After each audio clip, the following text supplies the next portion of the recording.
Assalamualaikum warahmatullahi wabarakatuh. Halo pemirsa TVRI Sumatera Selatan, apa kabar Anda hari ini? Mudah-mudahan selalu sehat, tetap semangat menjalankan aktivitas sehari-hari. Hari ini kita akan membahas tentang problematika sampah ini ya. Seperti kita ketahui, kantong plastik nih ya, karena ini juga merupakan dalam rangka penanggulangan Hari Bebas Kantong Plastik Sedunia. Kita akan membahas tentang gelorakan pengurangan sampah yang ada di Sumatera Selatan khususnya. Karena kita tahu Hari Bebas Kantong Plastik Sedunia ini atau yang biasa dikenal dengan International Plastic Bag Free Day diperingati setiap tanggal 3 Juli. Nah, bagaimana cara kita, langkah kita nih khususnya untuk meningkatkan kesadaran agar bahaya, karena ada bahaya dalam penggunaan kantong plastik ini. Hal inilah yang akan kita bahas dalam Suara Sriwijaya dengan tema gelorakan pengurangan sampah plastik dalam rangka Hari Bebas Kantong Plastik Sedunia yang diperingati setiap tanggal 3 Juli setiap tahunnya. Dan di studio kami hari ini sudah hadir 2 orang narasumber. Ada Direktur Bank Sampah Induk Kota Palembang, ada Bapak Hanar Dono ya. Pak Dono ya, sehat Pak? Alhamdulillah sehat. Sehat, terima kasih. Selamat ini loh Pak, selamat Hari Pengurangan Sampah Plastik Sedunia. Terima kasih Bapak sudah hadir di studio TVRI Sumatera Selatan. Ada Kepala Divisi Kampanye Walhi Sumatera Selatan, ada Mas Febrian Putra Sopa. Iya, sehat Mas? Sehat. Sehat ya, terima kasih. Kemudian secara virtual juga hadir bersama kami. Ada konten kreator penggerak lingkungan, ada aktivis lingkungan, ada Mbak Putri Melta Sari Esos, ada Mbak Melta. Halo, selamat siang Mbak Melta. Halo, selamat siang Mbak. Terima kasih sudah bergabung ya. Selamat Hari Bebas Kantong Plastik Sedunia juga ya. Nanti kita ngobrol-ngobrol selama 1 jam ke depan. Mohon untuk tetap berada di Zoom meeting ya Mbak ya. Kita ngobrol di studio dulu nih. Karena kebetulan di sebelah saya ini udah ada Pak Dono dari tadi sudah standby gitu ya. Pak, dari Bank Sampah sendiri ini dalam rangka merayakan Hari Bebas Kantong Plastik Sedunia ini apa nih giat yang kita lakukan? Jadi dari Bank Sampah Induk Kota Palembang itu sebetulnya giatnya walaupun tidak ada peringatan hari kantong plastik sedunia, kita sudah melakukan bagaimana pengurangan sampah. Pengurangan sampah itu tidak mempergunakan kantong plastik atau menggunakan kantong yang kita bawa dari rumah. Selain daripada itu juga sampah plastik yang selama ini dibuang, itu di bank sampah kita sendiri itu kita olah sendiri, artinya kita kumpul, kita jadikan satu, kita press, terus kita kirim ke pabrik daur ulang. Nah, di pabrik daur ulang itu sendiri akan kembali menjadi produk baru yang bisa dimanfaatkan sebagai produk yang bisa diguna ulang kembali oleh masyarakat.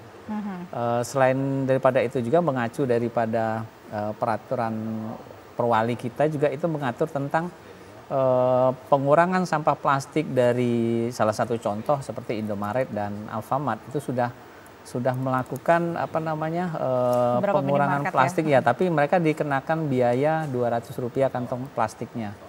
Nah, untuk beberapa perusahaan yang sudah berkolaborasi dan melakukan itu seperti tidak mempergunakan kantong plastik lagi, terus ada menggunakan kantong seperti di salah satu supermarket, beberapa supermarket di Kota Madia Palembang lah yang ada di Palembang itu sudah tidak lagi mempergunakan kantong plastik dan tidak menyediakan kantong plastik. Mereka disarankan untuk membawa kantong dari rumah, seperti itu. Sebenarnya sudah ada beberapa yang mengkampanyekan dan perusahaan-perusahaan juga dari minimarket juga banyak sekali yang sudah mulai mengkampanyekan dan artinya kesadaran masyarakat itu juga sudah mulai melek gitu istilahnya ya. Tapi saya mau ke Walhi nih, Mas Febrian. Saya mau nanya dulu secara umum gitu sih kondisi khususnya di lingkungan di Sumatera Selatan sendiri ini bagaimana nih? Salah satunya pasti penyebabnya adalah sampah juga. Gimana nih Mas Febrian? Ya, persoalan sampah di Provinsi Sumatera Selatan ini kan masih menggunakan paradigma lama yang dimana kumpul, angkut, buang.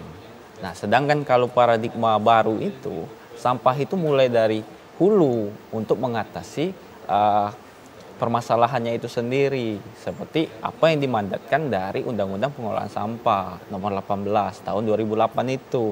Karena undang-undang itu lahir gara-gara salah satunya ada kejadian gunung sampah yang itu longsor di TPA Lewing Gajah yang mengakibatkan 2 pemukiman hilang. Itu salah satunya karena paradigma lama itu sehingga menyebabkan yang namanya gunung sampah. Nah, kalau kita lihat permasalahan di Kota Palembang, Kota Palembang ini ada sekitar 1.300 ton per hari sampah kita ini. Yang itu berakhir di TPA hanya mampu sekitar 800 ton yang bisa terangkut. Sisanya itu banyak menumpuk di TPS-TPS sementara. Nah, belum lagi kalau kita soal berbicara soal TPS, infrastruktur hari ini itu masih sangat kurang. Padahal perda pengelolaan sampah rumah tangga nomor 3 tahun 2020 itu menyebutkan setiap 1.000 kepala keluarga atau 1.000 jiwa itu harus ada 1 TPS. Nah, sedangkan di Kota Palembang ini kurang lebih ada 1,6 juta jiwa. Ya artinya harus ada 1.600-an TPS. Tapi faktanya tidak sampai dengan 200 TPS hari ini yang ada di Kota Palembang. Sehingga wajar kalau persoalan sampah ini membludak, dan bahkan salah satu gugatan banjir Walhi itu menjadi salah satu putusan yang harus dijalankan wali kota untuk perbaikan tata kelola sampahnya. Berarti saya garis bawah, banjir itu salah satu penyebab utama. Iya, salah satu juga menjadi penyebab terjadi yang namanya banjir, itu sampah. Karena sampah yang tak terangkut dan sampah yang tak masuk pada tempatnya, kan itu salah satu persoalan. Oke, sebegitu banyak, ada 1.300 ton per hari di Kota Palembang gitu ya. Luar biasa banyaknya. Baik, saya ke Mbak Melta ada. Mbak Melta, gimana Mbak sebagai aktivis lingkungan ini? Mbak Melta lihat gimana dengan terjadinya penumpukan sampah, data dari Walhi tadi sendiri. Mbak Melta sendiri bagaimana nih melihatnya nih Mbak? Oke, baik. Kalau Melta sendiri gitu ya, terkait sampah ini memang kalau membahasnya itu nggak ada habisnya gitu ya. Kita tahu bahwasanya sampah ini luar biasa dan sangat berbahaya juga untuk kesehatan kita, apalagi sampah yang menumpuk di TPA dan tidak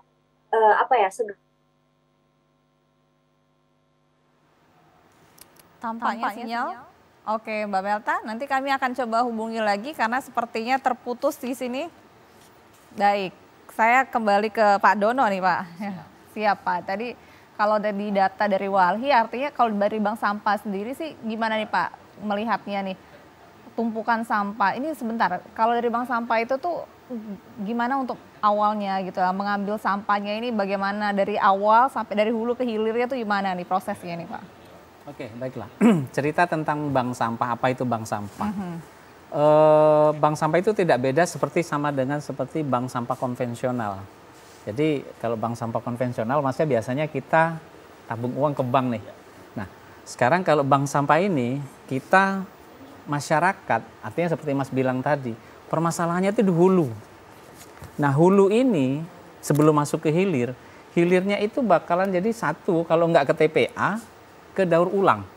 Nah, kita harus atasin yang hulunya dulu. Nah, hulunya ini dengan konsep bank sampah memilah sampah dari sumber, dan itu yang akan menjadikan pemecahan masalah bahwa semua sampah itu sebetulnya berharga. Termasuk salah satu contoh yang seperti Mas bilang tadi, yang tidak terangkut plastik. Begitu dia masuk ke selokan, itu terjadi penyumbatan. Itu satu. Yang kedua, salah satu dari limbah sampah rumah tangga contohnya seperti kantong plastik multilayer yang selama ini jadi masalah, itu kan biasanya sasetnya langsung main buang aja gitu Mas ya. Nah, sekarang dengan konsep bank sampah, masyarakat bisa kumpulkan di rumah, nanti pada saat mereka mau menabungkan sampahnya bisa ditabungkan ke bank sampah yang terdekat. Karena di Sumatera Selatan itu ada kurang lebih sekitar 63 bank sampah yang dibentuk oleh Dinas Lingkungan Hidup. Terima kasih dari Pemkot Kota Palembang yang sudah membangun. Tapi ada beberapa yang masih berjalan, ada yang mati suri. Tapi kan kita bagaimana memberikan penyadaran pada masyarakat. Kenapa bank sampah bisa mati suri? Karena tidak ada kontribusi dari masyarakat. Kontribusinya apa?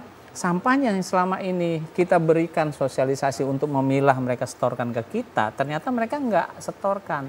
Nah, artinya perlu kontribusi, dan kami sebagai bank sampah juga siap membantu dan berkolaborasi untuk memberikan sosialisasi. Oh, sampahnya itu sekarang semua berharga. Dari sampah kantong plastik yang jadi masalah kita, Mas, terus termasuk limbah sampah beling dan lain sebagainya, itu semua di bank sampah kita terima dengan menyesuaikan harga pasar yang sudah ada.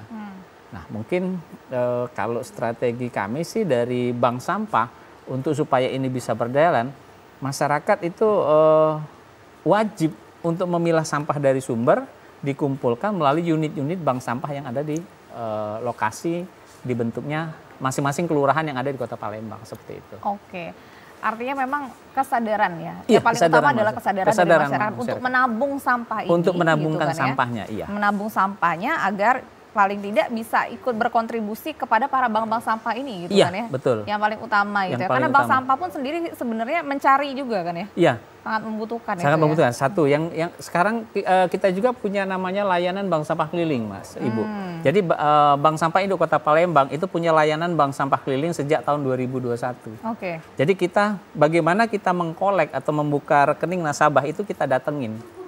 Nah, jumlah sampah yang kita angkut nanti kita berikan maksimal atau minimal yang bisa kita angkut sekian. Syaratnya apa? Seperti ini, ada salah satu contoh satu daerah yang selama ini, Pak, saya nggak bisa kumpulin sampahnya, kami nggak punya gudang dan lain sebagainya. Tapi kami edukasi, akhirnya seiring berjalannya waktu saya bisa satu daerah itu daerah jalan depan Radial. Oke. Di sana itu saya bisa ambil sampahnya 1 minggu kurang lebih sekitar 1 truk, sekitar 1 sampai 2 ton, Mas.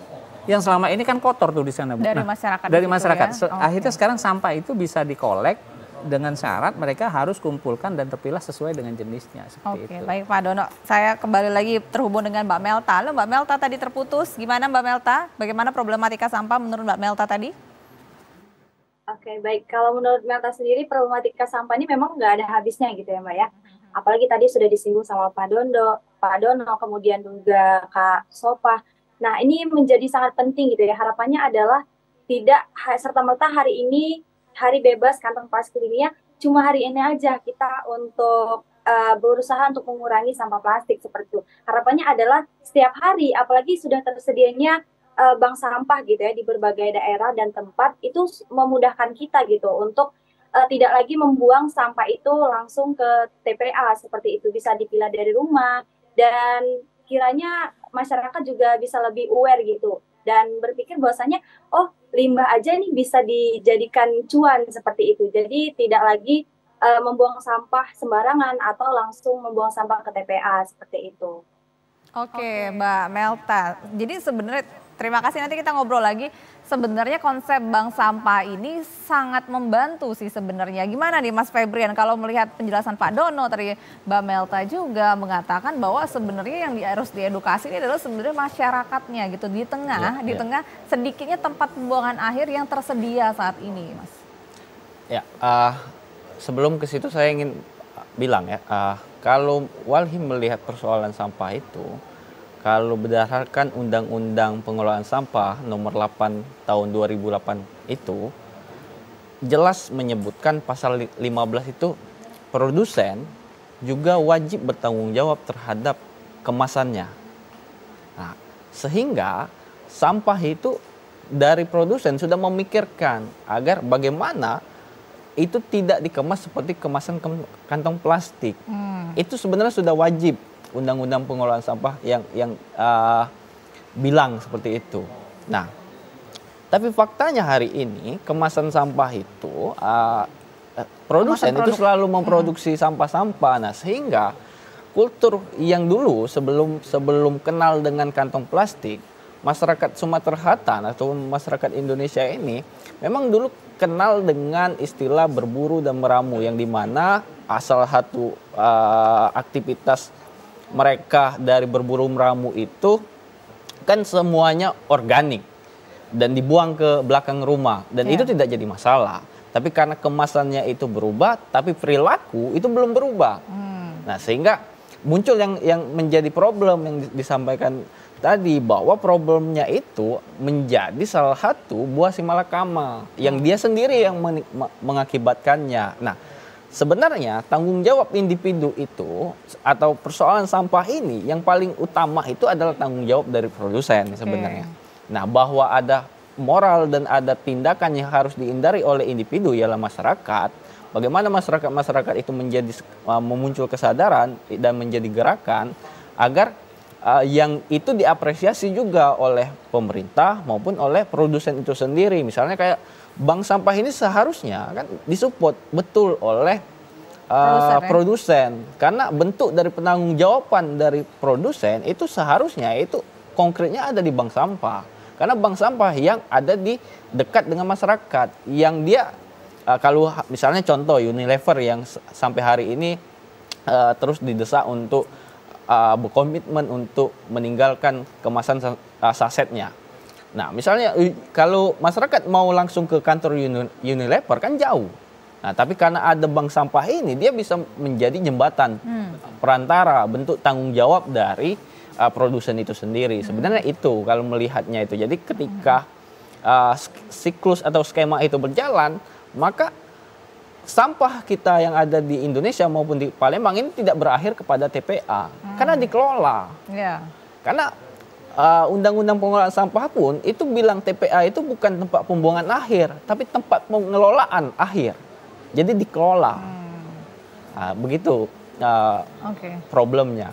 Menarik nih, saya dari awal kalau kita selalu berpikir ya ngomongin sampah nih biasanya iya masyarakatnya yang harus pandai untuk memilah dan lain, tapi ternyata dari Walhi khususnya sendiri juga mengatakan bahwa undang-undang pun sudah mengatur para produsen ini. Iya, para produser yang memang seharusnya memikirkan gitu ya. Betul. Hasil akhir dari sebuah produk yang sudah mungkin dikonsumsi atau digunakan gitu kan ya.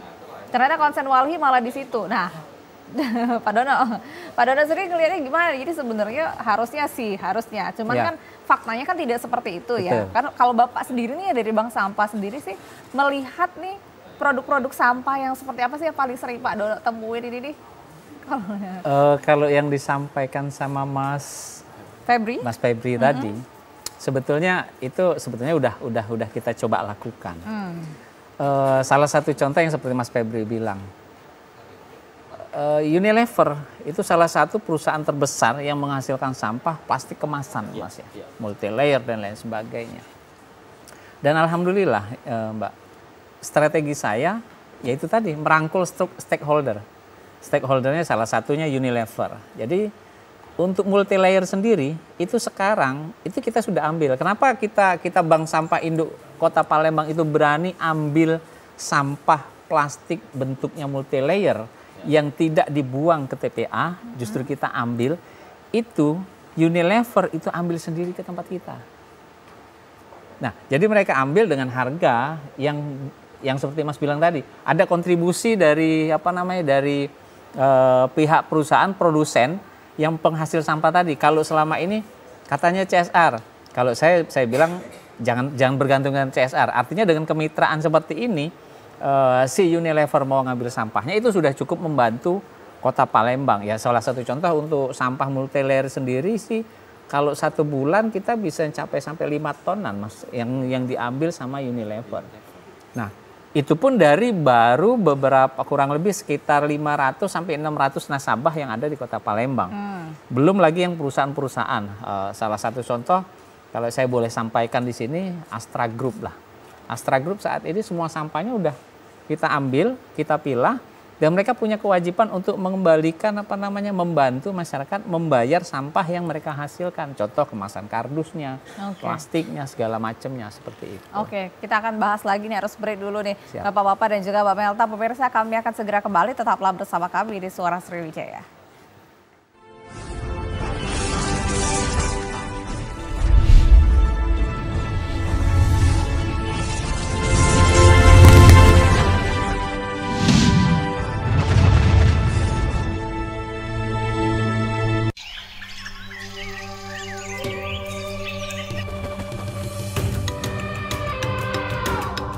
Taman Nasional Waikambas, kawasan konservasi dengan luas sekitar 125.000 hektar, kaya akan satwa liar dan menjadi habitat gajah Sumatera, Elepas maximus sumatranus.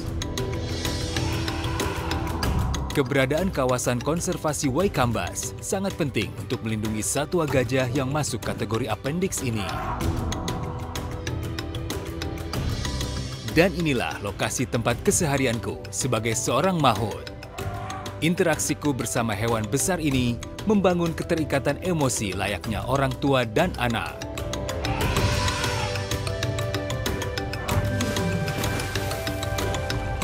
Gajah merupakan hewan sosial yang cerdas dan memiliki ingatan yang kuat. Hewan besar berbelalai panjang ini sangat peka dan berkomunikasi melalui sentuhan, penciuman, juga suara.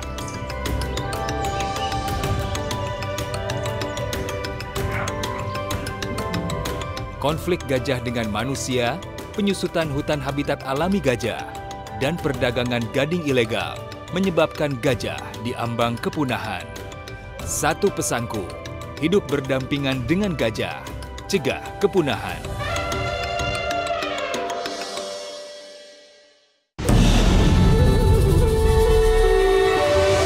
Ribuan suku dan bahasa, warna-warni budaya. Ajarkan kita bijaksana, menjaga Indonesia kaya. Ayo tenang kita bersyukur, rakyat terus bersatu padu. Pemerintah yang adil dan jujur, pimpin negaraku maju. Ayo mama, jangan marah beta. Dia cuma pegang beta. Ayo mama, jangan marah beta. Lah orang muda punya biasa. Sing bantu marikan diri marjoget, so mari kotang diri menari. Sebang bangkar jua, sebang bangkar jua.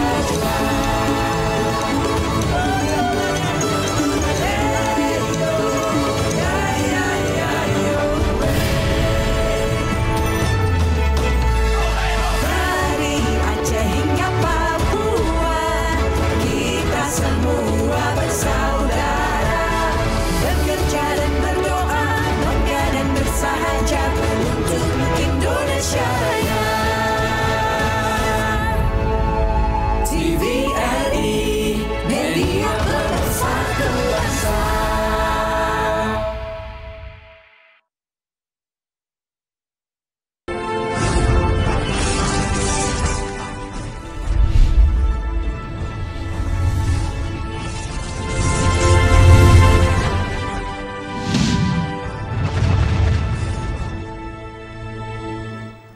Terima kasih pemirsa, Anda masih bersama kami di Suara Sriwijaya. Gelorakan pengurangan sampah plastik dalam rangka Hari Bebas Kantong Plastik Sedunia masih menjadi tema kita hari ini. Saya mau ke Mbak Melta ini. Mbak Melta masih tersambung bersama kami? Masih ya? Oke. Mbak Melta sendiri bagaimana nih sebagai aktivis lingkungan, konten kreator juga, bagaimana cara Mbak Melta sendiri untuk mengkampanyekan ini mulai dari diri sendiri nih untuk mengurangi kantong plastik ini Mbak Melta? Iya, betul Mbak. Jadi memang tersadarkan gitu ya betapa penumpuknya plastik itu di TPA gitu. Melta sendiri pribadi menggunakan sosial media gitu yang lebih dekat kepada anak-anak muda zaman sekarang gitu ya. Jadi dari sosial media Melta aktif untuk mengkampanyekan atau memberi edukasi lah istilahnya, itu mencontohkan kayak sesimpel kita bawa botol minum sendiri. Kemudian kalau misalnya di era anak-anak muda sekarang yang sering nongkrong gitu ya, itu Melta membiasakan untuk bawa wadah atau botol minum sendiri atau wadah makan sendiri seperti itu. Jadi ketika beli jajan itu kita menyodorkan tempat sendiri gitu. Nah itu salah satu upaya kita untuk mengurangi penggunaan sampah plastik sekali pakai itu sendiri. Dan ada juga beberapa coffee shop bahkan ketika kita menggunakan wadah kita sendiri itu malah dikasih diskon seperti itu. Nah hal inilah yang sebagai Melta bilang alternatif gitu ya untuk cara kita sebagai anak muda gitu ya mencoba untuk hidup lebih ramah lingkungan tadi, dan mencoba juga untuk mengajak anak muda yang lainnya gitu ya, walaupun memang mungkin kayak terlihat ribet gitu ya untuk bawa-bawa wadah sendiri dari rumah, tapi yakinlah salah satu langkah kecil kita ini kalau misalnya sustain dan bisa mengajak lebih banyak orang lagi akan bisa mengurangi jumlah tumpukan sampah plastik itu sendiri. Mungkin gitu. Oke, yang pasti dari Mbak Melta sendiri, dari diri sendiri kemudian mengkampanyekan ke lingkungan-lingkungan. Ada komunitas juga ya Mbak Melta ya?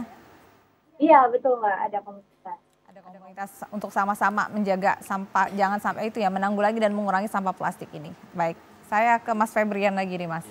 Oke, kalau tadi saya menangkap sekali Walhi lebih konsen ke produsernya, bahwa produsernya yang bahwa memang mereka yang PR utama mereka gitu ya. Tapi kan ini life must go on gitu ya, jalan masih, produksi tetap jalan, masih ada ya, sampah plastik juga tetap ada dan bank sampah juga masih tetap jalan. Nah, kalau dari Walhi sendiri konsennya ini bagaimana nih Mas?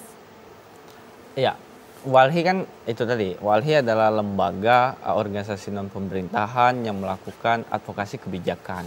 Di mana kebijakan yang sebetulnya sudah bagus, tapi bagaimana ini berjalan atau terjadi implementasi jauh lebih bagus, sehingga menciptakan yang namanya lingkungan hidup yang baik dan bersih. Nah, salah satu problem yang selalu kami dorong, Walhi itu bermasalah soal bagaimana pengelolaan sampah di Kota Palembang ini masih belum terlalu melihatnya masih paradigma lama kan, yang kami bilang tadi, bahwa paradigma baru itu dari hulu dan skemanya bagaimana produsen itu terjun kepada kantong bank sampah ataupun membiayai komunitas-komunitas, ini masih jauh. Mungkin sudah jalan, tapi tidak sebegitu presentasinya masih kecil lah ya. Tidak sebegitu efeknya, karena salah satu faktanya misalnya gugatan banjir Walhi tahun 2021 tempo hari itu sampah itu salah satu persoalan yang menjadi problem. Nah, sehingga untuk wali kota yang selanjutnya pilkada serentak tahun ini, kita mendorong agar siapapun calonnya nanti, siapapun yang terpilih nanti, dia harus berkomitmen terhadap isu banjir yang ada di Kota Palembang maupun isu sampah. Bagaimana persoalan sampah ini jangan sampai masih tetap menggunakan paradigma lama. Menumpuk. Iya, kumpul, angkut, buang. Sedangkan malah ada yang lebih parah. Arahnya ini sampah-sampah di TPA ini akan dibakar melalui skema insenerator atau PLTSA, pembangkit listrik tenaga sampah. Padahal kalau kita lihat PLTSA itu bukan sebuah solusi, tapi solusi yang mengakibatkan masalah. Karena dia bukan menghilangkan sampah, tapi dia merubah sampah. Jadi sampah plastik itu dirubah menjadi sampah debu berterbangan maupun debu yang menumpuk di bawah. Nah, itu salah satu problem yang kegagapan ketika kalau itu didorong. Nah, tapi yang jadi menarik misalnya ketika skema bagaimana pertanggungjawaban produsen ini yang didorong. Jadi komunitas-komunitas yang punya semangat untuk mengumpulkan sampah ini tahu bagaimana mereka mengelola, dan itu bisa menjadi fundraising. Jadi dalam artian komunitas bisa mendapatkan manfaat dan gerakannya itu akan semakin hidup. Karena gerakan pengelolaan sampah ini ya ujung-ujungnya bingung kalau sampahnya itu didaur ulang menjadi hal yang kreatif misalnya. Tapi kalau itu diskemakan bagaimana sampah apapun multi layer tadi bahasanya yang dia diserap bisa diambil kembali lagi kepada produsen. Nah, maka itu bisa menjadi menekan angka 1.300 ton itu bisa mungkin 50% atau 30% untuk jangka menengah atau jangka pendek misalnya. Itu yang di challenge. Karena contoh kita dulu mungkin masih ingat dulu waktu ada salah satu minum kemasan beling yang kita ketika membelinya itu tidak boleh dibawa pulang. Jadi ada 1.000 botol beling yang dibuat oleh produsen itu, ya 1.000 itulah. Jadi tidak ada botol harus dikembalikan kan. Sekarang udah jadi plastik. Nah, sekarang dia sudah menjadi plastik karena itu tadi regulasinya itu tidak dijalankan dengan serius. Nah, maka dengan momen Hari Sampah Plastik Internasional ini seharusnya menjadi catatan kita. Seharusnya skema itu bisa kita tanpa plastik. Bahwa pernah loh pemerintah atau skema yang ada di masyarakat hari ini, kita skema menggunakan produk itu tidak dengan kemasan plastik. Itu bisa. Dan faktanya juga hari ini yang jadi permasalahan, 30% dari harga produk itu adalah harga kemasan. Nah, jadi masyarakat selama ini ya satu sisi dia membeli kemasan ya? Iya, membeli produknya plus dengan kemasannya itu. Nah, itulah yang harus didorong pertanggungjawaban tadi. Jadi masyarakat tahu bagaimana mengumpulkan dan ada komunitas di tiap-tiap RT-nya misalnya atau RW-nya atau tiap dusun-dusun yang itu terjembatin atau terhubung dengan beberapa bank-bank sampah. Dan bank sampah ini disupport full oleh produsen. Dan pemerintah itu mengatur bagaimana mekanisme ini berjalan. Dia menyiapkan infrastrukturnya. Itu sebenarnya kalau salah satu konsep yang ideal bagaimana mengolah sampah. Konsep istilahnya itu kalau dalam gerakan itu zero waste city atau city zero waste. Nol ya jadi. Iya. Jadi gerakannya itu di hulu, bukan di hilir. Dari Begitu. awal udah Ya. gitu ya. Pak, wah ini menarik nih ya. Iya. Dari kacamata Walhi itu ternyata memang harusnya seperti itu. Sebenarnya sih sepakat ya dengan adanya bank sampah ini gitu. Tapi kan mohon maaf nih Pak, maksudnya seperti Pak Dono ini kan nggak banyak lah ya. Khususnya dengan 1.300 ton per Iya, hari gitu betul. loh Pak ya. Nah kalau Bapak melihat gimana nih Pak konsepnya bank sampah Pak Dono ini satu hari paling berapa nih Pak kita bisa ambil barang, terus perlu berapa bank sampah sih Pak di Kota Palembang ini harusnya? Kalau saya boleh bilang satu item aja lah itu Bu ya. Jadi kalau kami sendiri itu bank sampah kita tuh Mas satu item kertas ya. Kertas itu 1 bulan kita bisa 500 ton. Kertas saja. Artinya gini. Dari lingkup di mana aja nih Pak daerahnya? Sekota Palembang kan bisa, Sekota Palembang. bisa dijangkau sama Pak Dono? Iya, sekota Palembang. Satu kota Palembang itu kita kurang lebih sekitar 500 ton 1 bulan. Nah, kalau saya seperti yang disampaikan Mas Febri tadi, sekitar sehari 1.300 ton ya. 1.300 ton itu artinya kalau satu bank sampah induk sudah bisa ngelola sampah salah satunya aja 500 ton per bulan, artinya tinggal dibagi. Kurang lebih sekitar ya Mas bilang tadi sekitar 1.000 bank sampah lah ya. Nah, strategi 1.000 bank sampah mau didirikan sekarang. Kita yang sudah punya 63 yang sudah dibangun saja itu masih ya seperti Mas Febri bilang, kalau nggak ada yang support siapa yang membantu Bu? Baik itu hilirnya ya maksudnya begitu mereka sudah kumpulin, saya mau jual kemana nih? Oke, bank sampah tampung. Batas kemampuan bank sampah keuangannya sebatas berapa? Nah, sekarang kalau nggak ada support dari dari produsen itu sendiri, otomatis ya cepat lambat mau tidak mau, suka tidak suka, akhirnya si bank sampah unitnya tadi akan lama-lama mati dengan sendirinya. Nah, kami punya mimpi sebetulnya sama seperti visi dan misi yang disampaikan oleh Mas Febri dari Walhi. Kenapa hasil dari olahan plastiknya ini tadi harus dikirim keluar Sumatera? Kenapa kita nggak buat sendiri? Betul Mas ya? Kita hari ini baru bisa bikin biji plastik. Kenapa kita tidak buat mesin inject? Kenapa kita tidak buat mesin molding? Yang akhirnya jadi satu produk, bukan produk kerajinan ya. Kalau produk kerajinan ujung-ujungnya kembali ke sampah lagi Mas ya. Tapi begitu dia dijadikan produk baru, contoh sekarang kita bikin pot kembang dari hasil botol. Terus yang sempat kita ngobrol tadi, botol PET.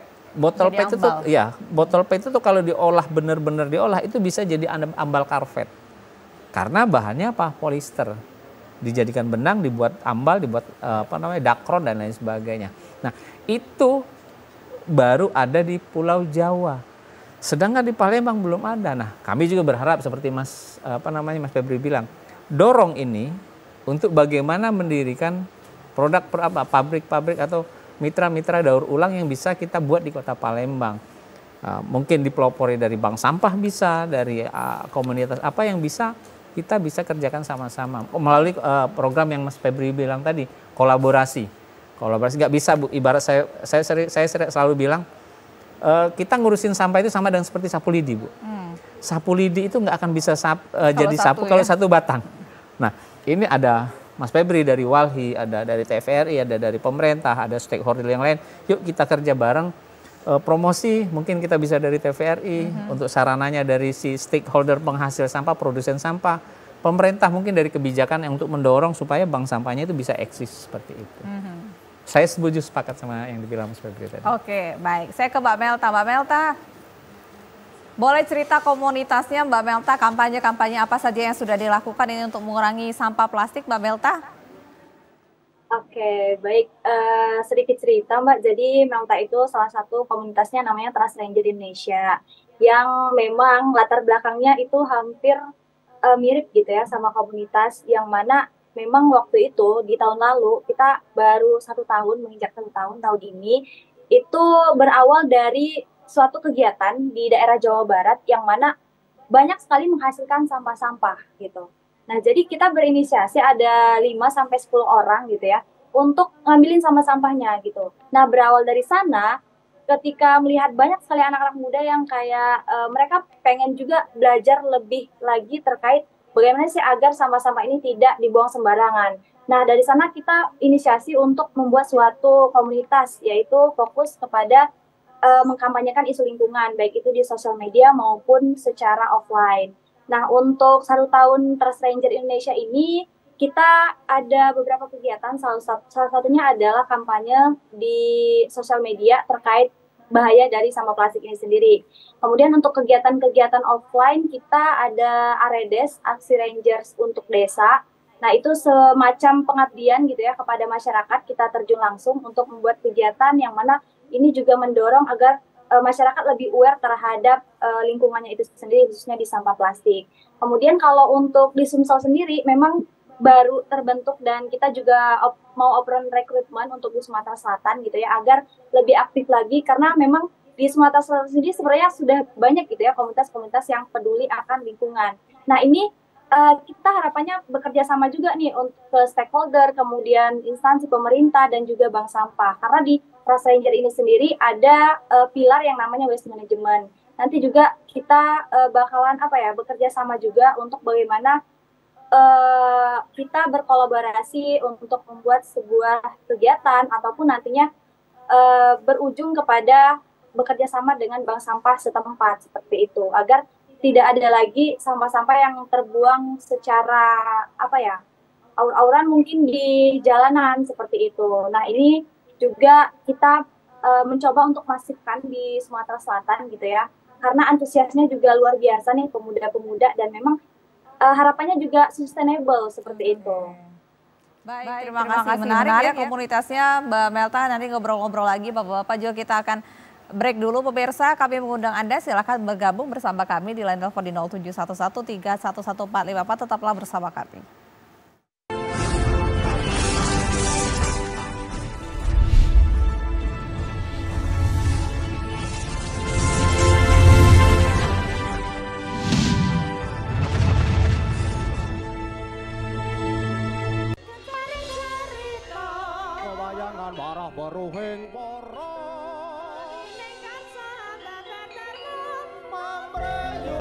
Salah satu keanekaragaman budaya Jawa yang masih favorit hingga saat ini adalah wayang.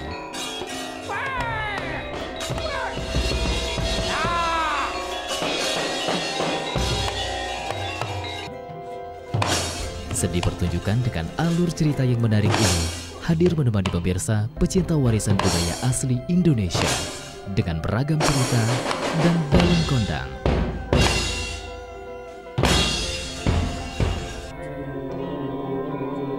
Wayang setiap Sabtu pukul 22 waktu Indonesia bagian Barat.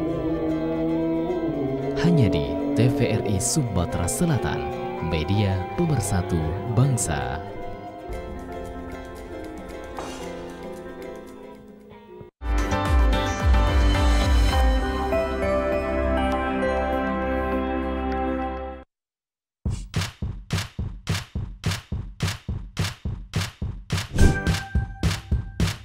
Keluarga Indonesia, sudah saatnya kita cerdas memilih tontonan yang tepat untuk anak.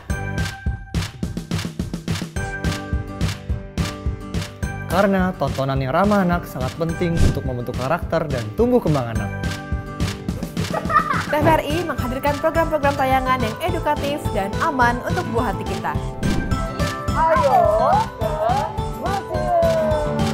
Buah hatiku sayang.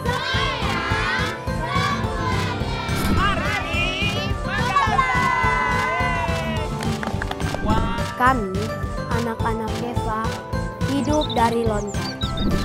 Seru-seru kan acaranya? Seru banget! Teman-teman jangan lupa nonton TVRI ya. Dan pastinya ramah untuk anak.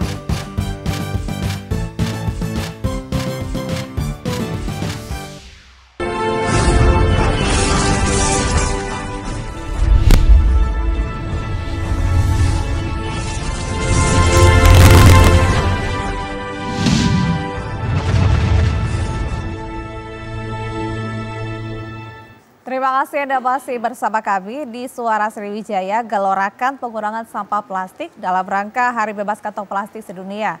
Masih jadi tema kita di siang hari ini. Pemirsa, silakan untuk Anda yang ingin bergabung bersama kami di line telepon di 0711311454 atau kirimkan pesan singkat Anda di WhatsApp yang tertera di layar kaca Anda. Baik, saya ke Mas Febrian ini. Mas, dari tadi kita ngomongin ya konsen produsen. Kemudian juga bagaimana ya kebijakan pemerintah ini juga bisa terimplementasi dengan baik. Dari segi masyarakatnya sendiri deh Mas.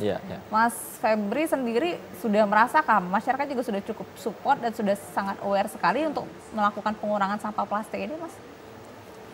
Ya, memang kalau kita bicara soal masyarakat umum, memang belum 100% yang sudah sadar dan bijak dengan pengelolaan sampahnya itu sendiri. Nah, cuman kalau kita lihat beberapa gerakan anak muda, itu kan juga segmen dari bagian dari masyarakat. Anak muda tadi sudah memunculkan yang namanya gaya hidup ramah lingkungan atau biasa green lifestyle, bagaimana mereka jauh tidak berkontribusi terhadap sampah itu sendiri. Jadi gaya-gaya hidup ramah lingkungan itu atau green lifestyle itu secara betul dia melakukan yang namanya gerakan penolakan, refuse, tidak menggunakan. Jadi ketika mereka tidak melakukan menggunakan, maka tidak akan terjadi yang permasalahan tadi. Maka mereka sudah menyetop. Dan padahal itu tadi yang saya bilang bahwa 30% dari produknya itu sendiri adalah biaya harga dari yang kita beli. Nah, padahal masyarakat, sedangkan yang kita butuhkan itu adalah barangnya atau kemasannya. Seharusnya, gitu ya. Iya, beberapa komunitas atau kalau kita contoh kayak di Bali ataupun di Jakarta sudah ada beberapa warung yang itu dia refill bentuknya. Jadi masyarakat itu bisa berbelanja di situ dengan cara refill ataupun dengan masyarakat komunitas-komunitas ataupun masyarakat perkotaan itu bisa menerapkan supermarket yang sistemnya refill. Nah, maksud saya sebetulnya selain ada sisi dari kebijakan yang harus didorong untuk melakukan implementasi, juga dari segi infrastrukturnya. Karena ketika infrastrukturnya ini sudah jalan, ketika mau tidak mau atau bisa atau tidak bisa, masyarakat itu akan datang dengan sendirinya, akan tersadar dengan sendirinya, dan masyarakat akan melihat dengan sendirinya. Karena problem persoalan sampah ini sudah menjadi kultur. Karena kulturnya, betul, kulturnya itu belum berubah, tapi situasinya ini apa yang dulu dikelola dan diolah itu sudah jauh berbeda. Nah, karena salah satu bentuk penemuan pertanian kan gara-gara kultur buang sampah sembarangan nih, yang dari dapat buah-buahan dulu buangnya di belakang rumah, ternyata bisa tumbuh. Dan itu salah satunya menjadi salah satu corak dari pertanian. Nah, tapi karena kemasannya ini sudah plastik segala macam, nah itu menjadi problem. Nah, maka dari itu sebenarnya infrastruktur yang harus lagi-lagi pemerintah ini harus menyiapkan, mana nih misalnya produsen yang mau dorong misalnya untuk pendampingan ataupun pengelolaan, mana yang dia mau buat sistem market refill misalnya, dan masyarakat tahu nih beberapa shelter tempat pengelolaan ataupun bank sampah. Jadi itu tersistematis sehingga persoalan-persoalan sampah itu masyarakat tidak jadi bingung atau bahkan menjadi support mereka sendiri. Nah, belum lagi kalau kita bilang komposisi sampah ini kan sebenarnya 54%-nya itu adalah sampah rumah tangga. Nah, sampah rumah tangga itu adalah bisa didorong untuk melakukan pengkomposan di tiap-tiap rumah. Nah, cuman balik lagi, pengkomposan itu ketika itu sudah meludak, ini akan larinya kemana? Tentu harus ada kerjasama dengan pemerintah juga, seperti Dinas Pertanian misalnya yang akan mengambil kompos-kompos yang dibuat oleh masyarakat ataupun diproduksi oleh masyarakat itu sendiri. Sehingga bisa menjadi subsidi silang antara masyarakat yang bikin pupuk kompos dan pemerintah itu membelinya dan pemerintah menyalurkan kepada pertanian. Itulah yang dinamakan subsidi silang. Nah, maka skema-skema pengelolaan sampah mulai dari di rumah, maupun di bank-bank sampah, karena bank sampah kan itu yang plastik kan. Iya. Nah, sedangkan yang rumah tangga ini menjadi kompos dan itu bisa diolah oleh masyarakat sendiri. Tapi satu kuncinya infrastrukturnya harus jalan dulu dengan kebijakannya, yang harus implementasinya dengan tegas, sehingga persoalan sampah ini tidak lagi menjadi persoalan buah si malakama. Iya. Oke, menarik nih ya. 50% sampah rumah tangga ternyata ya, sebenarnya bisa diolah sendiri Pak Dono. Betul. Saya pernah berbincang juga di TVRI Sumatera Selatan, probiotik gitu ya bisa diolah sendiri, kemudian juga bisa menjadi pupuk dan bisa justru malah lebih subur dari situ. Kemudian juga sisanya mungkin bentuknya dalam bentuk sampah plastik bisa ditabung di bank sampah gitu. Seharusnya seperti itu gitu Pak. Apalagi nih Pak Dono tantangannya nih Pak? Kalau sebetulnya kalau dibilang tantangan itu banyak, itu Mbak ya. Tantangan pertama itu yang seperti Mas Febri bilang, infrastruktur. Bagaimana kita mensiasati untuk membuat satu infrastruktur untuk membuat pengolahan sampah itu sendiri. Nah, karena itu tadi seperti Mas Febri bilang tadi, satu keterbatasan anggaran dari pemerintah kota sendiri. Nah, artinya kami butuh bagaimana nih pemerintah kota untuk support melalui program yang tadi Mas Febri bilang. Oh ya, stakeholder tadi yang seperti produsen tadi itu bisa mensupport bank sampahnya. Contoh, salah satu perusahaan yang bermitra dengan kami. Kami bikin kompos dengan konsep rumah cacing dan lain sebagainya. Begitu dia sudah dapat komposnya yang namanya cacing, mau larinya kemana, jual kemana? Masyarakat kan bingung kalau tidak difasilitasi. Nah, alhamdulillah, kalau saya boleh sebutkan salah satu perusahaan di sini yang membantu pengolahan sampah pengomposan atau casting dari hasil sampah organik itu PT Pusri, dan mereka itu sampah komposnya itu kembali ke PT Pusri dan mereka pergunakan untuk kegiatan di perusahaan tersebut kan. Artinya sampah tersebut tidak lagi dibuang dan sudah jadi manfaat untuk memberikan pupuk organik ke tanaman-tanaman yang ada di wilayah-wilayah tempat-tempat wilayah kerja perusahaan tersebut. Nah, harapan kami sebagai bank sampah, alangkah baiknya kalau umpama nanti ke depan, yaitu tadi regulasinya mendorong untuk bank sampah yang seperti Mas Febri bilang tadi, untuk difasilitasi bagaimana ini supaya bisa hidup. Yang perlu digarisbawahi tidak harus dengan CSR, tapi mungkin dengan kemitraan kerjasama. Contoh mungkin nanti kita bermitra dengan Mayora, bermitra dengan kedepannya ada Unilever lagi di Palembang atau Danone dan lain sebagainya yang bisa termasuk Nestle yang sebetulnya mereka tuh sumber penghasil sampah. Nah, dorongan regulasi perusahaan untuk mendorong bermitra dengan kita itu kita butuh dari perpanjangan tangan dari pemerintah. Karena saya lihat sebetulnya pemerintah Kota Madya Palembang untuk bank sampah sendiri itu luar biasa. Dari kami dulu tidak punya kendaraan, Mas Febri ya, kami dipinjamkan, dipinjamkan artinya waktu kita ngangkut sampah yang sudah terpilah, dibantu, diangkut, sampai kita punya kendaraan sendiri seperti itu. Ibu. Baik, saya ke Mbak Melta lagi. Mbak Melta masih bersama kami. Bagaimana support dari stakeholder terkait, baik itu pemerintah maupun sektor-sektor private lainnya terhadap komunitas ini, Mbak Melta? Oke, baik. Kalau ngomongin support pemerintah gitu ya, untuk di Trastranger itu sendiri, kita untuk sekarang itu masih masih individu gitu untuk pembiayaan. Mungkin kita yang mengirim sampah-sampah kita di berbagai provinsi seperti itu. Namun kita juga benar tadi kata Pak Dono, kemudian Bang Febri, kita juga perlu bermitra gitu ya, agar bagaimana agar tidak hanya komunitas-komunitas kecil itu yang sebenarnya mereka mampu atau bisa menggerakkan banyak orang gitu ya, anak-anak muda khususnya gitu yang udah aware sama lingkungan. Nah, bagaimana ini bisa disupport atau mereka misalkan diberi izin untuk melakukan kegiatan-kegiatan di wilayahnya masing-masing seperti itu. Dan kita juga kemarin disupport sama, kalau di Jawa itu Geopark Youth Forum, kemudian juga Bappenas juga pernah support kegiatan-kegiatan kita, dan Kementerian Lingkungan Hidup juga untuk 1 tahun Trastranger ini insya Allah akan ada kegiatan juga festival yang mana kita lebih menyuarakan lagi berkaitan juga dengan Hari bebas kantong plastik sedunia khususnya hari ini seperti itu. Oke, Mbak Melta, harapannya nih bagaimana nih ke depannya terkait pengurangan sampah plastik ini khususnya untuk generasi muda? Oke, harapannya adalah kita itu kemarin baru saja bulan lalu gitu ya memperingati Hari Lingkungan Hidup Sedunia gitu.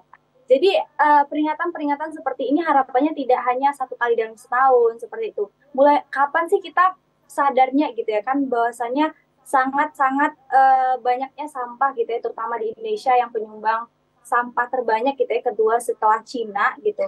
Dan untuk kita sebagai generasi muda yang sebagai penerus nantinya gitu, kita udah mulai aware atau teredukasi bagaimana nantinya ketika semakin banyaknya sampah itu berkaitan lagi nanti dengan banjir, kemudian juga perubahan iklim dan lain sebagainya. Apakah kita harus adanya apa ya, kayak bencana alam dulu baru kita sadar gitu bahwasanya ternyata kita sendiri pribadi sudah menjadi penyumbang sampah plastik itu sendiri. Nah, harapannya adalah kita semakin aware, khususnya adalah kayak apa ya, kita sadar dalam diri kita sendiri bahwasanya sampah itu adalah tanggung jawab kita seperti itu, bukan tanggung jawab orang lain. Jadi ketika kita menghasilkan sampah, kita harus bisa mengolah, at least kayak kita bersihkan, kemudian disetor ke bank sampah. Mulailah untuk aware kayak kita membawa wadah sendiri ketika belanja atau ke box store kayak yang kita bisa refill apa yang sudah kita beli, baik itu peralatan-peralatan rumah tangga atau yang kita konsumsi sehari-hari seperti itu. Apalagi anak muda, jangan sampai kita apa ya, kayak kita kan sebagai agent of change gitu ya, sebagai contoh untuk generasi kedepannya juga.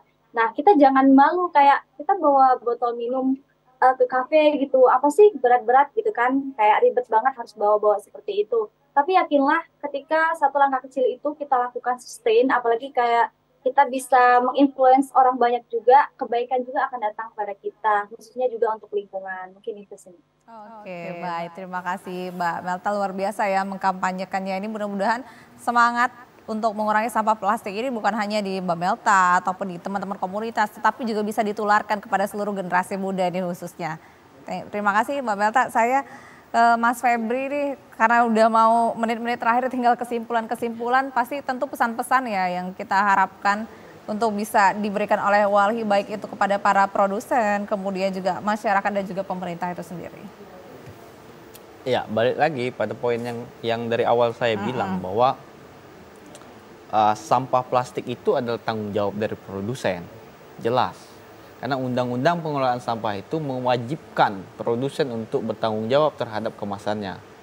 Sehingga ketika kewajiban itu dijalankan, maka masyarakat yang ada di menggunakan produk-produk mereka ini tahu kemana mereka harus melakukan meletakkan sampah itu sendiri. Mulai dari bagaimana misalnya menggantikah, ataupun misal ketika tidak bisa mengganti bagaimana mereka menyiapkan infrastrukturnya agar sampah ini tidak menjadi bencana ekologis. Karena ketika bencana ekologis ini terjadi, maka masyarakat itu sendiri yang mengakibatkannya atau berdampak terhadap mereka. Salah satu misalnya 2021 bahkan ada 2 orang yang meninggal gara-gara bencana ekologis banjir di Kota Palembang. Dan itu juga salah satu dasar atau argumentasi Walhim untuk melakukan gugatan terhadap wali kota waktu itu. Nah, pemerintah juga harus menjadi posisi yang tegas dalam artian mengimplementasi bagaimana skema untuk mendorong zero waste city di Kota Palembang ini. Ketika konsep-konsep zero waste city atau city zero waste ini, maka akan terjadi yang namanya sistem sampah itu tidak terangkut pada TPA, sehingga siapapun dari nanti pemimpinnya, kita harus menginginkan wali kota Palembang itu tahu bagaimana cara mengolah sampah, tahu bagaimana dengan konsep-konsep zero waste. Karena ketika dia masih menggunakan paradigma lama, maka Kota Palembang akan begini-begini saja. Betul. Bahkan yang kampanye Walhi ketika Kota Palembang begini-begini saja, 2060 nanti Kota Palembang ini akan tenggelam. Itulah yang terjadi bencana ekologis. Maka dari itu concern kami, sampah itu adalah tanggung jawab produsen dan negara itu harus memfasilitasi bagaimana produsen itu bertanggung jawab. Siap. Dan masyarakat ini haruslah menjadi konsumen yang cerdas dan bijak. Ketika produsen itu tidak mau bertanggung jawab terhadap kemasannya, ya sudah jangan beli produk mereka. Pak Dono, singkat saja harapannya. Harapan kami sebagai Bank Sampah Induk, jangan buang sampahnya. Yuk tabungkan sampahnya di bank sampah keliling Induk Kota Palembang. Wah, tanya jadwalnya nanti ya, bisa japri ke Pak Boleh, Dono ya. siap. Baik, terima kasih banyak Pak Dono. Mas Febri, makasih. Mbak Melta juga terima kasih. Ini pemirsa, kita berharap ya menjadi masyarakat yang cerdas, konsumen yang cerdas, kemudian juga masyarakat juga bisa menabung sampah-sampahnya ke bank sampah. Mudah-mudahan bisa lewat depan rumah saya mau nabung juga. Boleh, gitu ya. siap. Pemirsa, inilah akhir perbincangan kami di Suara Sriwijaya hari ini. Mudah-mudahan apa yang kami perbincangkan bisa bermanfaat bagi kita semua. Mari kita sama-sama mengurangi sampah plastik kita semua. Saya Nada Nasya pamit, terima kasih dan sampai jumpa.